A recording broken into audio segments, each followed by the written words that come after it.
اور احتیاط کا اس کو پیش نظر نہ رکھا جائے، خواہ توکل میں خواہ احتیاط میں، تو اس سے پھر مسائل جنم لیتے ہیں اور شریعت کی خلاف ورزی لازم آتی ہے۔ قرآن مجید برہان رشید میں رب ذوالجلال نے فرمایا وَمَن يَتَّقِ اللَّهَ يَجْعَلْ لَهُ مَخْرَجًا، جو اللہ سے ڈرتا ہے اللہ اس کے نکل جانے کی جگہ یعنی نجات کی راہ بنا دیتا ہے، اسے کوئی گھیر نہیں سکتا۔ وَمَن يَتَّقِ اللَّهَ يَجْعَلْ لَهُ مَخْرَجًا، مخرج جس طرح مین روڈ سے جو سڑک نکلتی ہے سعودی عرب یا عرب ممالک میں تو اس پر مخرج کا لکھا ہوتا ہے کہ نکلنے کی جگہ۔ وَمَن يَتَّقِ اللَّهَ، جو بھی اللہ سے ڈرتا ہے، یعنی ڈرنے میں سب سے پہلے اللہ پر ایمان رکھتا ہے اور پھر اس کے بعد اس کا اللہ تعالیٰ پر بھروسہ ہے، يَجْعَلْ لَهُ مَخْرَجًا، اللہ اس کے لیے مخرج بنا دیتا ہے۔ ہزار محاصرے ہوں وہ پھر بھی نکل جاتا ہے، اللہ اس کے لیے مخرج بنا دیتا ہے۔ وَيَرْزُقْهُ مِنْ حَيْثُ لَا يَحْتَسِبُ، اور اللہ اس کو وہاں سے روزی دیتا ہے جہاں سے روزی کا اس نے کبھی خیال بھی نہیں کیا تھا، یعنی کبھی ساری عمر میں 40-25 سال میں بھی نہیں سوچا تھا کہ یہاں سے رب مجھے روزی دے گا، رزق دے گا، تو اللہ اسے وہاں سے رزق دے دیتا ہے بشرطے کہ وہ تقوی اختیار کیے ہوئے ہو۔ اسی کے ساتھ فرما وَمَن يَتَوَکَّلْ عَلَى اللَّهِ فَهُوَ حَسْبُهُ، جو اللہ پر بھروسہ کرتا ہے پس اللہ اس کے لیے کافی ہے۔ جس طرح اللہ تعالیٰ کی یعنی حدیث قدسی میں اللہ کا فرمان ہے انا عند ظن عبدی بی، میرے بارے میں میرے بندے کا جو گمان ہے میں ویسا ہی اس کے ساتھ سلوک کرتا ہوں۔ اگر وہ مجھے دور سمجھتا ہے تو میری رحمت اس سے دور رہتی ہے، اگر وہ مجھے اپنے قریب سمجھتا ہے تو میری رحمت اس کو ہمیشہ سہارا دیتی ہے۔ وَمَن يَتَوَکَّلْ عَلَى اللَّهِ فَهُوَ حَسْبُهُ، جو اللہ پر توکل کرتا ہے اللہ اس کے لیے کافی ہے۔ توکل کس حد تک، کتنا، کوئی فائدہ لینے کے لیے یا کسی نقصان سے بچنے کے لیے؟ یعنی ایک یہ ہے کہ کوئی بندہ مثال کے طور پر فصل کاشت کرتا ہی نہیں اور کہے میں بڑا متوکل ہوں، میری گندم تو 40-50 بوری ہو ہی جانی ہے چونکہ میں نے اللہ پر توکل کر رکھا ہے، جبکہ جو اسباب اس نے اپنانے تھے وہ اپنائے ہی نہیں، نہ گندم اس نے کاشت کی، نہ اس نے وہاں ہل چلایا۔ اگرچہ اللہ کی قدرت میں ہے وہ کن سے سب کچھ کر دے، لیکن جو اسباب ہیں یہ بھی ہو سکتا ہے کہ اللہ ویسے ہی کسی سے اس کو 30 بوری گندم دلوا دے، لیکن جو اسباب ہیں اس کے مطابق اس کھیت سے جس میں کاشت کچھ نہیں کیا گیا وہاں سے پیداوار کیسے ہوگی؟ تو رب ذوالجلال نے توکل سے پہلے اسباب کی دعوت بھی دی ہے، اور ان اسباب کے لحاظ سے بھی ایک طویل بحث ہے کہ کون سے اسباب پر بھروسہ کیا جا سکتا ہے اور کون سے اسباب پہ بھروسہ نہیں کیا جا سکتا۔ قرآن مجید برہان رشید میں توکل کے ساتھ دوسری طرف اللہ یہ بھی فرماتا وَلَا تُلْقُوا بِأَيْدِيكُمْ إِلَى التَّهْلُكَةِ، اپنے آپ کو ہلاکت میں نہ ڈالو، وَلَا تَقْتُلُوا أَنفُسَكُمْ، اپنے آپ کو قتل نہ کرو۔ یہ دونوں آیات ہی فتوے میں حرمین شریفین کے مفتیوں نے بھی کرونا وائرس کے مسئلے میں لکھ کر حرمین شریفین کو بند کر دیا، مساجد کو بند کر دیا۔ ابھی تک مسجدیں بند ہیں، یعنی یہ دبئی وغیرہ سب مکمل سیل ہیں مسجدیں، اور یہ آیات ہی جامعۃ الازہر والوں نے لکھ کر کہ اللہ کا حکم ہے کہ اپنے آپ کو ہلاکت میں نہ ڈالو، اور تم مسجد میں گئے کرونا لگ جائے گا ہلاک ہو جاؤ گے، اللہ فرماتا ہلاکت میں نہ ڈالو لہٰذا مسجدیں بند کر دو۔ اور یہ کہ سب سے پہلے جان بچانا فرض ہے، تو جب جان ہی نہیں ہوگی تو پھر نماز کیسے ہوگی، لہٰذا پہلے جان بچاؤ۔ یہ ایک بیانیہ بنایا گیا اور اس پر پھر آگے ساری بدعات، خرافات اور شرعی مخالفات جو ہیں وہ ان کا ایک سلسلہ شروع ہوا جو ابھی تھمنے کو نہیں، اور رمضان المبارک کا آخری عشرہ بھی اس کی لپیٹ میں آ رہا ہے، اور آگے خدا نخواستہ عید کے لحاظ سے بھی سب کچھ سمیٹنے کی بات کی جا رہی ہے، اور آگے حج تک خطرات جو ہیں وہ پہنچ چکے ہیں۔ تو ہمارا یہ پروگرام احتیاط اور توکل، ہم دونوں طرف سے جو قرآن و سنت میں اس کے دلائل ہیں ان کو سامنے رکھ کر یہ بحث کرنا چاہتے ہیں کہ دونوں چیزیں ضروری ہیں لیکن دونوں کی حدود ہیں، اور دونوں کی حدود جب چھوڑی جائیں تو پھر قرآن و سنت کی خلاف ورزی لازم آتی ہے۔ یعنی نتیجتاً یہ ہے کہ یہ جو فتویٰ دیا گیا سراسر غلط ہے، لا تقتلوا انفسکم والی آیت یہاں نہیں فٹ ہوتی، اور نہ ہی ولا تلقوا بایدیکم الی التہلکہ آیت پڑھ کے مسجدیں بند کی جا سکتی ہیں، اور نہ ہی جمعہ بند ہو سکتا ہے، نہ ہی تراویح، اور نہ ہی جو کچھ بند کیا گیا وہ ان آیات کو دلیل بنا کر بند کیا جا سکتا ہے۔ اس سلسلہ میں بحث کے آغاز میں اسباب کو اختیار کرنا یہ توکل کے منافی نہیں، اسباب اختیار کیے جائیں، خواہ وہ اسباب فائدہ حاصل کرنے کے لیے ہوں، خواہ نقصان سے بچنے کے لیے ہوں، اتنا بھروسہ اسباب پر جائز ہے، اور شرعی طور پر ان کو اختیار کرنا چاہیے۔ نبی اکرم نور مجسم شفیع معظم صلی اللہ علیہ وسلم سے حضرت انس بن مالک رضی اللہ تعالی عنہ روایت کرتے ہیں کہ ہمارے آقا صلی اللہ علیہ وسلم نے ارشاد فرمایا، ایک شخص نے سوال کیا، قال رجل یا رسول اللہ صلی اللہ علیہ وسلم اعقلها واتوکل او اطلقها واتوکل۔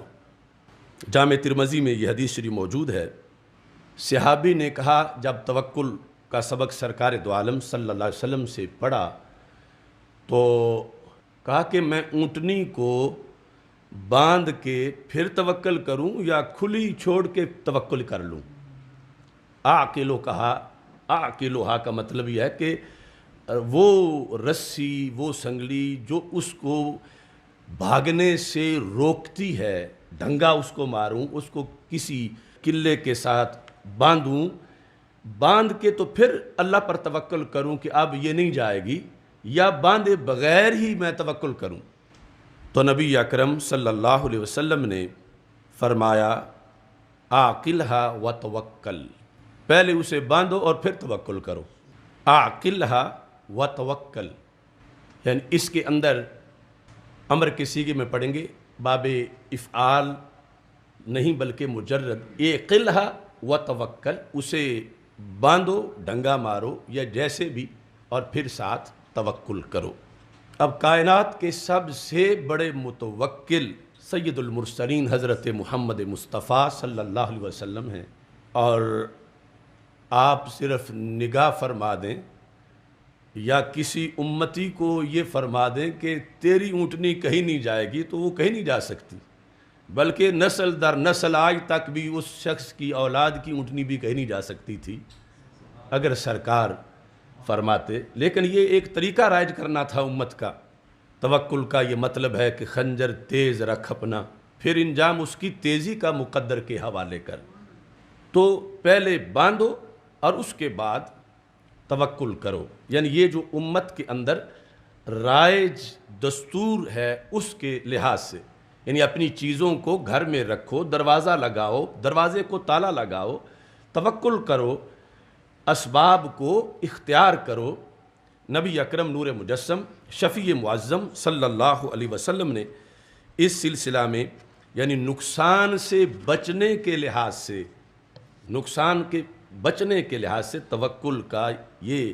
سبب اختیار کرنے کا حکم دیا کہ باندھنا تمہیں نقصان سے بچا سکتا ہے، حالانکہ اگر رب کا حکم ہے کہ اس نے بھاگنا ہے تو رسی روک نہیں سکتی، لیکن عادی اسباب کے لحاظ سے تم اسے باندھو اور باندھ کے توکل کرو۔ دوسری طور پر یعنی دوسری طرف فائدہ کے حصول کے لحاظ سے نبی اکرم نور مجسم شفیع معظم صلی اللہ علیہ وسلم نے جو وضاحت کی، جو حضرت عبداللہ بن عباس رضی اللہ تعالی عنہ اس کو موقوفاً بیان کرتے ہیں کہ یمن کے لوگ جب حج پہ آتے تھے،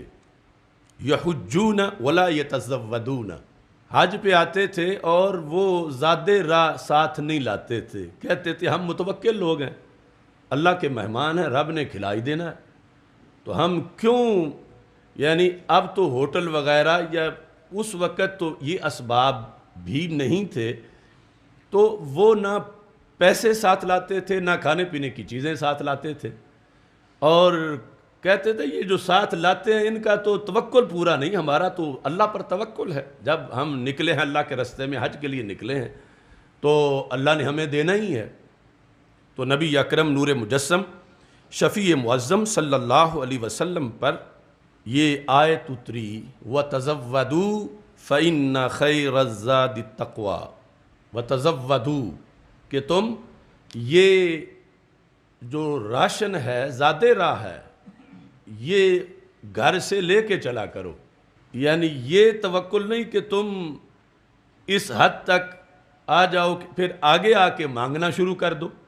فَإِذَا قَادِمُوا مَكَّةَ سَأَلُوا النَّاسَ، جب وہ لوگ یمن والے مکہ مکرمہ آ جاتے تھے تو پھر لوگوں سے مانگنا شروع کر دیتے تھے۔ ہاں ایک مرتبہ خواص کا توکل کا ہے، اس کے لحاظ سے پھر ان میں صبر بھی اتنا ہے کہ وہ پھر مانگتے نہیں۔ تو یہ پہلے تو توکل کی آڑ میں نکلتے تھے اور آگے آ کے پھر صبر نہیں ہو سکتا تھا، بھوک ستاتی تھی تو سوال شروع کر دیتے تھے، تو رب ذوالجلال نے حکم دیا تزودوا، یعنی یہ کوئی توکل کے منافی نہیں ہے کہ گھر سے زاد راہ لے کے نکلنا، گاڑی کے تیل کا معائنہ، ٹائروں کو دیکھ لینا، یہ اس طرح کی احتیاطیں، یہ ساری چیزیں یہ توکل کے منافی نہیں ہیں۔ وَتَزَوَّدُوا، تم زاد راہ پکڑا کرو، اختیار کرو، اور بہترین زاد راہ تقویٰ ہے، اور آگے سوال کرو گے تو پھر تقویٰ کی خلاف ورزی لازم آئے گی۔ یہاں پر ضمناً جو خواص کا تقویٰ ہے وہ اس وقت ہمارے موضوع سے علیحدہ ایک بحث ہے۔ جب حضرت ابراہیم علیہ السلام آپ کو نار نمرود میں گرایا جانے لگا، بلکہ منجنیق سے نکل چکے تھے اور آگ میں داخل ہونے والے تھے، فضا میں درمیان میں تھے، اب کوئی سہارا نہیں تھا بظاہر، کیونکہ منجنیق سے تو اچھال دیے گئے ہیں، آگے آگ ہے، درمیان میں تھے کہ سامنے جبریل علیہ السلام آ گئے، حل لک من حاجہ، کہ اے اللہ کے خلیل میرے ذمے کوئی خدمت ہو تو بتاؤ، میں جو کر سکتا ہوں رب کی دی ہوئی طاقت سے، تو یعنی طاقت تو یہ بھی ہے کہ وہ آگ والی ساری جگہ کو جبریل پر مار کے الٹا کر دیں اور خلیل بچ جائیں۔ تو حضرت ابراہیم علیہ السلام نے کہا اما الیک فلا، تم کون ہوتے ہو میری حاجت پوری کرنے والے؟ یہ مطلب بنتا ہے کہ جہاں تک تمہارا تعلق ہے تم میری کوئی حاجت نہیں پوری کر سکتے، حالانکہ ان سے مدد لے لینا جائز تھا، چونکہ یفعلون ما یؤمرون، فرشتوں کی شان یہ بیان کی گئی جو رب کا حکم ہو وہی کام کرتے ہیں، تو رب کے حکم سے ہی جبریل آئے تھے، اللہ کے حکم کے بغیر نہیں آئے تھے، اور رب ہی کی دی ہوئی قوت کا مظہر تھے، جائز تھا کہ خلیل مدد ان سے لے لیتے، مگر وہ خلیل ہیں اور وہ یہ سمجھتے ہیں کہ یہ جبریل کون ہوتے ہیں درمیان میں، میرا اور اللہ کا معاملہ ہے، اما الیک فلا، تجھ سے مدد چاہوں میں نہیں چاہوں گا۔ اب کچھ لوگ ضمناً اعتقادی طور پر بات آ گئی، اس پر بڑا زور دیتے ہیں جو وہابیزم والے ہیں، دیکھو کہ اللہ کے خلیل جو ہیں انہوں نے تو غیر اللہ سے مدد نہیں مانگی اور تم غیر اللہ سے مدد مانگتے ہو، تو خلیل نے تو اس سے اگلا کام بھی نہیں کیا، تو ہر ایک مقام خلیل پر تو نہیں ہے، ان کا مقام اپنا تھا، کیونکہ جب جبریل نے کہا کہ چلو مجھ سے نہیں